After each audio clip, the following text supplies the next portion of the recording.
On today's show, we explore how stepping inside your favourite films and TV shows, from DeLoreans to Demogorgons to the Moulin Rouge, can movify your nights out and your everyday life. So, grab your popcorn, get comfy, and silence your inner critic, because it's time to movify your life. Welcome to the Movify Your Life show, the plot twist you've been waiting for. I'm your host, Jessica Grace Coleman, and through the Movify Your Life method, I'll show you how to step into the starring role of your story and create a life worth watching. Every Movify Monday, you'll learn how to turn everyday moments into unforgettable memories, activate your main character energy, and use cinematic tools to boldly chase your biggest dreams, like the movie star you truly are.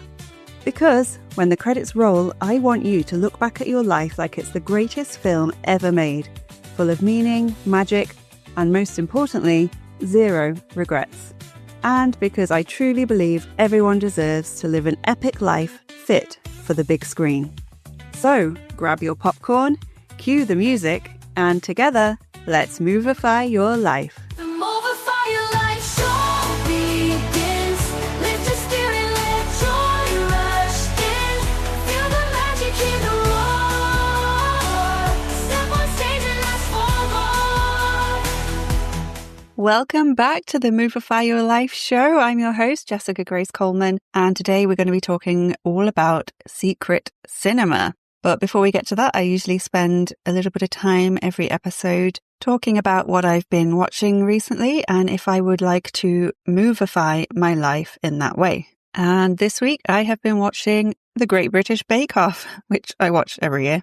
And I was thinking, would I want to movify my life this way? And I came up with a few answers. Generally, no. I'm terrible at baking. I'm terrible at cooking. I don't particularly enjoy it because I'm terrible at it. So maybe if I tried more and got better, then it would be more enjoyable for me. But I would love to be in that tent because it looks like so much fun and everyone seems to get on so well. I come out of it with lifelong friends, all that kind of thing. And thinking about it, I have actually movified my life in this way. And you can too, because a couple of years ago, as part of a hen do, my friend Tony's hen do, I went to the Big Bake in Birmingham. Lots of bees there, which is basically Bake Off. I don't think it's affiliated with the Great British Bake Off, but that's basically what it is. There's a big tent with baking stations, like you see in the show, all the equipment and ingredients you need. And every month there's a new thing to bake, like they just do one thing per month. So if you really wanted to, if you liked this, you went to it, you liked it, you could go back every month and do a new thing. When we were there were a lot of hen do's, birthdays, that kind of thing. Like people did it as an event, but you could just grab a friend and go just a random Saturday if you want. And the thing when we went, the thing we had to make was a checkerboard cake, which I was like, this looks really complicated. And it wasn't as complicated as I thought. But yeah, not being a baker, I wasn't used to a lot of this stuff. And actually, there were quite a lot of people there. And my friend Joe and I came joint second, although that was 100% down to Joe because I had no idea what I was doing. But it was really fun. Especially, it was kind of very much like Bake Off in that it was very hot in that tent and, icing kept slipping off the sides of the cakes and it was really hard to sort of do stuff. So I think we got a good idea of what it's like in the tent, apart from having all the cameras on us, which would make me really stressed out, I think. But it was really, really fun. And quite a few people's cakes went a bit wrong, mainly because of the heat. And we only had, a certain allotted time because they do so many a day and then you have to get out and they have to clean everything before the next lot come in. So you can't go over the time. So that was quite stressful. But also I imagine what it's like in the tent as well. Very, very fun. You could even get drinks ordered to your station. So, this is even better than Bake Off. So there was a QR code on the table and you could order drinks. And I think I had a lovely lemon cocktail. So that made the baking a lot more fun and a lot less stressful. So if you want to check it out, you can go to thebigbakes.com. I am not affiliated with them, but I really enjoyed when I went. They have them in Birmingham, Manchester, Liverpool and London at the time of recording. It's well worth it, really fun. Great if you're there in a group, but even if you're not, you are in a big group of people and you sort of get that whole fun vibe going. And it's a sort of mini way of movifying your life. You can actually pretend you're on Bake Off. You can pretend there are cameras there. Maybe you could get one of your friends to actually record you as you do it. I can't remember if they let you do that, but it was really, really fun. And then they did a little taste test. Oh no, they didn't taste it at the end. I don't know if they weren't allowed to taste it or if they just didn't want to taste a load of random strangers' cakes, but they judged it based on look, skill, technique, how much you stuck to the brief, how creative you were with the toppings. There was a big topping station. You could put whatever you wanted on it. And some people went really over the top with that, which was really fun. And they sort of judged it on that. Yeah. And we came joint seconds. That was pretty cool. And then you got to take your cake home away with you. But we had the rest of the day into the evening going for more drinks and food and walking all over Birmingham. So by the end of that, our cake boxes with our cake sliding around inside it was a huge mess. But yes, very worth it. Very fun. So that's what I watched this week. And also another thing I saw recently, even though I've seen it so many times before, is I went to the cinema to see the 2016 recording of Hamilton the musical on the big screen as part of its 10th anniversary celebrations, because it actually started in 2015. And I love it. I went to see it in person in the West End. I tried to go and see it. Well, I didn't try that hard. I considered going to see it when I was in New York in 2017, but even back then, the prices were eye-watering. And I looked recently because Leslie Odom Jr., the guy who originally played Aaron Burr, he has gone back for a 12-week stint. And at the time of recording, this will come out in a few weeks, but he went back and I wanted to look at see how much the tickets were with him there, and some were over $1,000. So, I mean, worth it if you have the money, because it is my favorite musical. And if you can get to see one of the OG cast members, I mean, amazing. Yeah. So I saw it in the West End, but I can't speak today. I've seen it in the West End, and I since watched the original cast recording on Disney Plus, and I've watched it probably more times than I can count.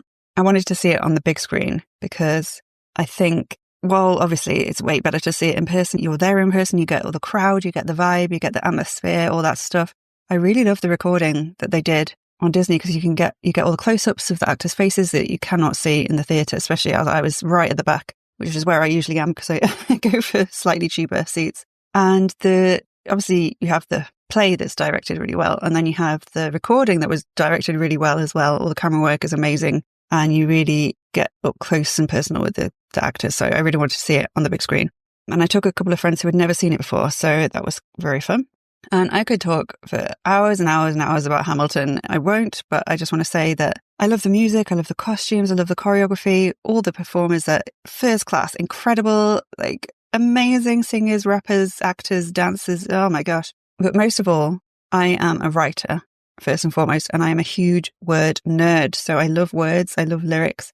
I love how complex the lyrics in Hamilton are. So clever. Lin-Manuel Miranda has got to get a lot of history in the 2.5 hours, but he also references and pays homage to so many hip hop singers, rappers, performers, R&B, genres, specific songs, lyrics. It's just incredible. Like if you have watched it, go and watch something like a making of, or, some YouTube videos about how he went about it, because it is amazing. And he took 7 years to write the entire play. And he took 1 year to write one song in the play, My Shot. And I just bow down to him. He is amazing. Lin-Manuel Miranda, who stars as Hamilton in the original cast. And I'm not American. And I think you probably do appreciate it more if you're American, because you will get more of the jokes. Like if you learned this history at school, you would probably get more of the jokes. I got most of them because I did American Studies at uni as part of my joint course, which included American history and American politics. But I'm sure there were quite a few things that flew over my head. Same with the hip-hop references and stuff. I got some of them, but not all of them. But it is also British history because it's the American Revolution, and it was, obviously American versus British troops. And I think whether you are American or British or whatever country you're from, the themes it explores are universal. So you have the ideas of time, running out of time to do all the things you want to do, leaving a legacy, leaving your mark on the world, leaving something behind that will outlive you, waiting, it's like waiting around, making the most of your time, not making the most of your time, love, friendship, fighting for what you believe in. I mean, we can all relate to those things. And the songs are just amazing. So would I want to movify my life in this way? Well, I would love it if my life were a musical for a few days or so. If everyone just started rapping and singing and there wasn't any talking and dancing around and stuff, I would be like, yes. Would I want to live in those times? No. As I've said before on the podcast, I need my comforts. And I just don't think I'd be good in a war. I would be terrified the whole time. I'd probably just run away and be a deserter. Would not be good. Being a Schuyler sister, attending the balls, that sounds more like my kind of thing. Okay, I'm going to stop rambling about Hamilton because I can literally talk about Hamilton all day. And we haven't even got to the main part of the episode yet. So today's topic is secret cinema. And I have mentioned this on the podcast a little bit before, but I wanted to do a bit more of a deep dive because it is a really, really, really great way of movifying your life. So what is it? Well, secret cinema On their website, they call themselves a global production and creative studio who creates moments of collective awe, love that, through theatrical experiences, because feeling part of something bigger strengthens our communities. Preach. I've been lucky enough to attend several of their London events over the years, so I wanted to go over the ones I went to, and it has been a few years since I've gone to one, so they may have changed some of the stuff they do, but I think it's worth going into the ones I went to, and it's just so fun. So Secret Cinema is basically where movies and TV shows come to life. So instead of just sitting in a cinema watching a film, you step inside it. You get to immerse yourself in not only the movie, but the whole world of the movie, the whole location, all the characters, all the background characters, the time, the era it was set or filmed. And it's amazing. The team behind it are incredible. They transform entire warehouses, outdoor spaces, or secret locations into fully immersive film worlds, complete with elaborate sets, actors who are in character the whole time, and storylines and side quests you get to take part in, which is super fun. So each event is sort of part movie screening, so you do get to watch the film, part interactive theatre, and part epic night out. So it's all designed to make you feel like you're not just watching the film, but actually living it. So if they do one of your favourite films and you see it advertised, I would highly recommend going to it. Even if you go to one where, you're not particularly into the film, it's still worth doing. So like I say, I haven't been for a few years, but when I went, they took all your mobile phones off you on the way in, or they made you put it in like a little sort of a baggy thing that you couldn't easily open. So you couldn't share photos and videos from inside the event. And this was because they usually put it on for like a month or several weeks, and they don't want you spoiling it for other people coming later. So that's the secret part of the Secret Cinema. And as I said, all the ones I've been to have been incredible. So the first one I went to, probably my favourite one, was Back to the Future. Yes, me and my friends, we went back in time to 1955 and we attended the Hill Valley Fair, and it was amazing. I love Back to the Future anyway, so as soon as I saw they were doing it, I was like, yes, I'm going. So this was over the summer. They do them throughout the year, but they usually just do a sort of summer one, and then maybe a winter one will be inside a warehouse somewhere. It's the only outside Secret Cinema I've been to, and I really like it because the immersive element doesn't just start when you get there. It starts way before online. So I think they've done it differently for a few different ones, but basically you get given a character name when you sign up, maybe some details, some like personality details, job, your kind of what you dress like, or, what kind of style you have. And you're encouraged to buy an event for the event. An event for the event. Oh my gosh. I need more caffeine. An outfit for the event. So you're encouraged to dress up. And they give you ideas. Sometimes they have an online shop so you can buy stuff, but it's obviously a bit pricier than if you just source the stuff yourself. So you can do either. So for this, it was 50s style, because we were meant to be in 1955. So my friends and I, we all went for proper retro 50s dresses, like the ones with the big puffy petticoats, retro accessories. They had the online shop, but they also did a pop-up shop in London, which we visited on the way to Secret Cinema the day we were there, which was really cool. It was only a small little thing, but it was, playing 50s music, and the woman running it was dressed as 50s thing, and you sort of pretended you were in the 50s when you were shopping. They also had a sort of online digital Hill Valley newspaper thing, like a website, as if it was from the 1950s with like stories and things to do with the film, which was very cool. And they had a Hill Valley radio website too, if I remember correctly, which played, it was like a playlist with famous hits from the 50s. So like things like Mr. Sandman, not Enter Sandman. That would be a bit different. I think it's called Mr. Sandman. I'm questioning myself now. I just loved all the little details, like online, before the shop, pop-up shop, before you even got there. So we went, it was in a park in London, the Queen Elizabeth Olympic Park in Stratford. And we stayed in like a travel lodge type place and got the tube there. So we handed in our phones or put them in the locked bag. I can't remember what. And we took lots of photos of us in our outfits before we went in. But we also had disposable cameras because they did allow you to take those at this particular event, which gave it even more of a retro feel, which was awesome. And it was amazing. It was a full-on fair. So they had an actual fun fair, like a Ferris wheel and everything. They'd recreated some of the high school with the Under the Sea dance, which was in full swing all day, with a band playing all the hits of the day, all the hits, all the like music that's in the film. They had like fake classrooms, things like that from the school. You could pretend you were sitting in a like 1950s American high school. Outside there was a big quad in the centre of the park, which is where we later sat to watch the film. And they had this huge, big, like fake clock tower facade, town hall type building, which is in the film. And that's where they projected the film onto. But before that, we had a few hours before the screening. So we were wandering around, and it's not just you in character. So the Secret Cinema hires loads of actors who play certain parts, some from the film, some sort of like in the universe. So, you know, the kind of people you'd expect to go to high school in 1955. And they go around interacting with you. So they talk to you, they ask you questions, they give you side quests. So it's really, really interactive, really immersive, really fun. Obviously, there's a place to get food and drink. There's loads of photo opportunities with your disposable camera.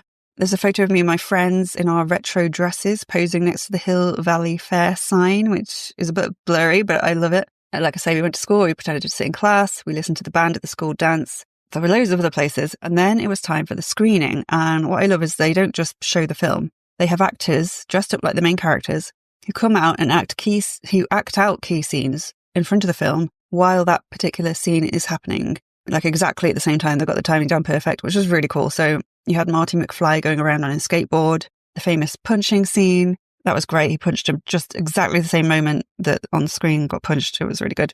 And of course, they had to have a DeLorean. They drove the DeLorean around the quad. They had like a road around the bit we were sitting on, so it was sort of like all around us. There was this really cool bit where the guy playing Marty like jumped over the DeLorean while his skateboard went under it in time to the scene on the screen. So little stunts like that are really good. But my favourite bit was at the end. So, you know, we have Doc Brown dangling off the clock tower on a cable, trying to, you know, put the cables together in time for it to get hit by lightning, I think. Oh, God, I love the film, but I haven't watched it for a while. And it's right at the end. They acted that out in real time with real stunts, exactly the same time as it was happening on the screen. Him like dangling down on this cable.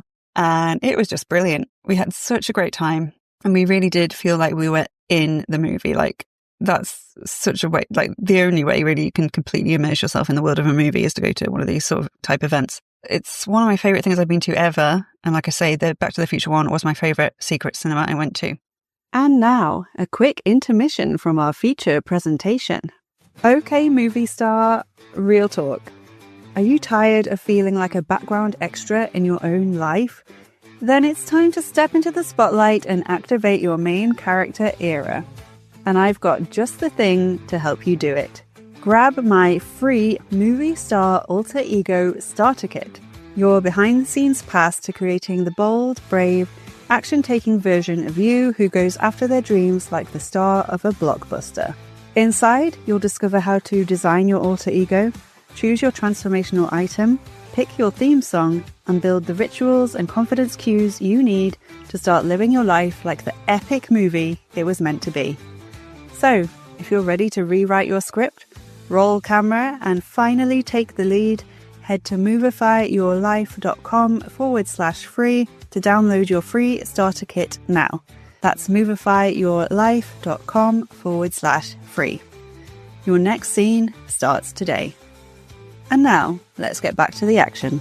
Okay, so then I went to a Stranger Things one, which was cool, but a little different. So this was in a warehouse in London. Actually, all the other ones I've been to, other than the Back to the Future, were in this same warehouse, but you could not tell it was the same place. They do it up so well. So you had the immersive bit. When you go in, you're in the mall. It's all 80s. Everyone's dressed in 80s stuff. I was like a pink haired 80s punk. But because it was a TV show, they couldn't obviously screen the whole thing, and they didn't screen an episode. They did a kind of immersive, like 360-degree show with like actors running everywhere in this room, like screens everywhere, all stuff going on. It was very cool. But I think I preferred when it's like, you know, a movie and you can actually go and see the movie and they act out the scenes. But it was really cool. There were lots of fun side quests in that one. I loved it. We were just hanging out in the mall next to the vending machine, and then this girl dressed as 11 from season 1 appeared. She like threw her arms out, pointing at this drinks vending machine, and the drinks vending machine like rattled on its own and made all these weird noises, and then chucked out a Coke, which she took and ran off with. Her nose was bleeding by the end of it. Like, it was really well done. And then you got to roam around the mall, go in secret doors, go on quests and things. We ended up in like a secret passageway behind the ice cream like store thing, ice cream counter. That was really good. Obviously the 80s are a great era to dress up with, like dress up for anything. And I really do like Stranger Things, so that was good.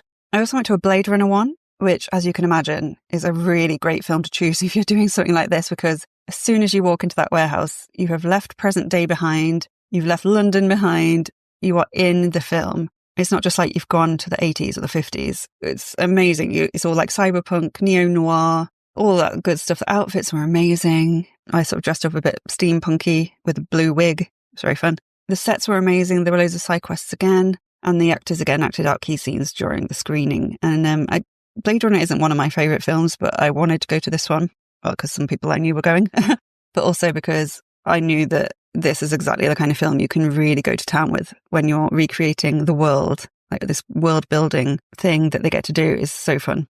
And then the other one I've been to, which is probably my second favourite after Back to the Future, was Moulin Rouge. And you can just imagine the costumes for this one. Like everyone went all out. There were a lot of corsets. I think it's the only time in my entire life that I've actually squeezed myself into a proper corset. Yeah, it wasn't super comfortable, but it was very fun to dress up. I also wore I had like red corset, very Movify Your Life, and giant red high heels. Wasn't the wisest choice, but they matched my outfit. And a big part of the fun of these events is the dressing up with your friends and getting ready beforehand and all that good stuff. So that was really fun. It was in the same warehouse, but again, completely transformed, so you couldn't tell. They split it all into different rooms and little secret bits, and it's really good. And yeah, basically, you were transported to Paris over 100 or so years ago, whenever it's set. There were loads of bars, like loads of kind of seedy-looking establishment places where you could get drinks, and there would be like, you know, women dancing on the tables and all that kind of stuff, lots of showgirl type stuff. They sold some merchandise there. I remember getting a lovely tote bag, had food and drink, obviously. Screening was great as always, but what I most remember about this one was because it was a musical, so it was a little different. So there's another added element to it.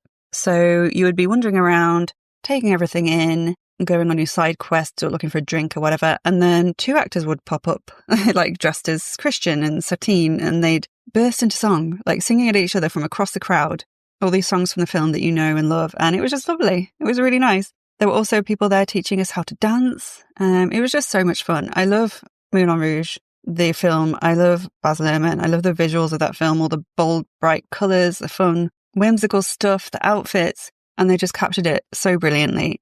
Obviously, plus the film has Ewan McGregor, which is a bonus. If you listen to this podcast, you'll know I love Ewan, and Nicole Kidman is great in it too, and it was just so much fun. So they've obviously done loads of events that I haven't gone to, and I looked on the website, and some of them are including Grease, Dirty Dancing, Guardians of the Galaxy, Bridgerton, Casino Royale, The Empire Strikes Back. They do Star Wars quite a bit, I think.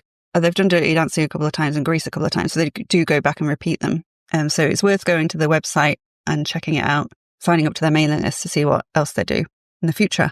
So that's secretcinema.com. Let me just check that because I might be giving you fake news. Yes, it's .com, not co.uk or anything. So secretcinema.com, be part of something bigger is their tagline, which I love. It's very Movify Your Life. So yeah, I love the immersive element to it. I love the dressing up. I love the fact that you either are given or you're encouraged to give yourself a character, like a name, a personality, a style. It's very movie star alter ego, which I talk about. And if you haven't got your free guide yet, go to movifyyourlife.com/free. You can get my free movie star alter ego starter kit to help you start your alter ego. And I kind of liked not having your phone for the whole time. Like, I'm all for recording your adventures and making videos and things you can go back and watch whenever you want. I have a terrible memory, so I love when I can do that. But sometimes you just want a break from reality, a break from the mundane, and to truly immerse yourself in these things. And if you're going to like Paris in the 1800s or small town America in the 1950s or small town America in the 1980s, you're not going to have a phone with you. So I think no phones is a good call. I don't know if they still do this, but yeah, I can understand why they do it. Okay, so Secret Cinema, if you've never tried it, I would highly recommend it. I need to go to some more. Now that I've started this whole Movify Your Life thing, I definitely need to start going to some more. So if I do, I will obviously talk about it on the podcast. Okay, so before we go, every week I've decided to do this little segment. I think I named it Movify the Moment, but I can't quite remember. That's bad, isn't it? A great segment where I don't know what it's called. Or I take a normal or mundane situation and see how I can movify it. And this week it is making a cup of tea. I asked Uncle ChatGPT to generate an idea for me for this segment. And I call him he. He knows me well because I'm a complete tea fiend and I'm always making cups of tea. So how could I movify this situation? Well, the first thing I think of when I think of making cups of tea is Mrs. Doyle from Father Ted and how she loves making tea. If you've watched the Christmas special episode, it's where Ted gets her a Christmas present, and I think it's called the Tea Master. It's this like huge big machine that takes the misery out of making tea, which is its tagline. but she ends up sabotaging the machine because she loves making tea so much. And her line is, maybe I like the misery. So yeah, maybe you could watch that episode and hear Mrs. Doyle talking so lovingly about making a cup of tea. Then maybe you'll think about making a cup of tea differently. Other than that, I think, as with most things, an easy way to Movify it is to put on your favourite song or songs or musical soundtrack or whatever you want and dance around and sing while making the tea. Like, pretend there's a camera on you and just go to town, have fun. So I do like making cups of tea. I'm in the Mrs. Doyle camp, I think. I wouldn't object to having like a PA or a tea butler or someone making tea for me. But actually, I drink tea all day, every day. And I once worked for the NHS in an office for about 18 months. And even though I'm a tea fiend, I didn't drink any tea or hot drinks at work because I knew that if you had to go and make a cup of tea for yourself, you had to make tea for everyone in the department. And you'd be there forever. And it was really complex. Like, I have a sugar, I have 2 sugars, I have milk, I have no milk, I have coffee, I have tea. And I was like, you would be there forever. I would never get all my work done. So I didn't drink caffeine at work that whole time. I'm honestly not sure how I got through the workday because I cannot do it without tea or coffee these days. But if you really hate doing little boring tasks like making tea, you could make it more fun. Make it more silly, like play around with it, be playful, pretend you're a kid. Pretend you're presenting a cooking show or a segment on morning TV. If you have kids, you can do that with them and make them part of it, and it could be really fun. You could pretend you're talking to a camera or a co-host. Imagine what you do or say to make this mundane activity more interesting. Like, if there was a film crew there and a camera in your face, what would you say and do to make it entertaining? So I did a kind of fake cooking segment for my Moviementary, though we were making cocktails instead of cooking. And it was way harder than I thought it would be, even with like a teleprompter and a script to follow. We got so many bloopers out of it, but it was also really fun, especially as I was doing it with some friends. And also, this is very silly, but as I say, I don't think life is silly enough. If you want to go to the next level, you could make your own tea-making theme song that you could play or sing along to as you make your cup of tea, maybe every time you make your cup of tea. And I recommend Suno AI. It's what I use to create all the songs for my Moviementary. So you can tell it what kind of genre of music you want. Go to suno.com. You can sign up for like £10 a month, but you can still do a free version, I think, as well. Tell it what kind of genre of music you want, what vibe. You can put in some lyrics or get it to make lyrics for you. Tell it that it's like a happy, uplifting song about making tea or coffee or whatever you're making. You could tell it your name, and then you'll have your very own jaunty, personalised tea-making song in like seconds. It could even be the theme tune to your fake cooking or tea-making show. And I put this as a sort of joke, but I actually think I'm going to do this. I'm going to go and make my own tea-drinking theme song. So that is what I do to Movify making a cup of tea. Again, very silly, but I think life is too serious. We need to do fun things like this. Okay, so that's it for this week. Thanks again for listening. Check out suno.com. Check out secretcinema.com. Check out thebigbakes.com. Check out Hamilton on Disney Plus if you've not seen it already. And yeah, thank you for listening. Please share this episode if you enjoyed it. I really, really would appreciate it. And because I'm trying to share the Movify message. And I'll see you next week for another move. I cannot get my words out today. Oh my gosh. And I'll see you next week for another Movify Monday. Until then, I'll see you on the red carpet. Bye. Thank you so much for listening to the Movify Your Life show. Before you go, don't forget to sign up for the main character memo mailing list at movifyyourlife.com/list for exclusive tips, treats, and behind the scenes magic. And if you enjoyed this episode, I would really appreciate it if you could please subscribe, leave a review, or share this podcast with a friend. Let's spread that Movify message far and wide because everyone deserves to live an epic life fit for the big screen. I'll see you next week for another Movify Monday. Until then, that's a wrap.